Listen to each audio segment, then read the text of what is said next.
We have all data we need from Google Analytics, which also has the Google AdWords data. Now let's extract marketing data from Facebook. In order to do that, we need to have an app. First, we create one. Go to developers.facebook.com and click on Get Started. Log in and create a new app ID. Give any name you'd like and a contact email address and continue.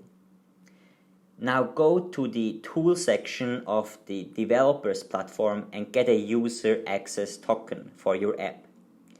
Tick Ads Management, Ads Read and Business Management. And then get the access token.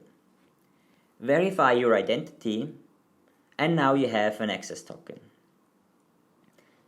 Go to the access token page of the tools section on the developers platform and click on Debug User Token. We see that the user access token expires in about an hour, but we don't want to replace the access token every hour. So at the bottom, extend access token. Copy-paste the long-lived access token in the box at the top and click on Debug.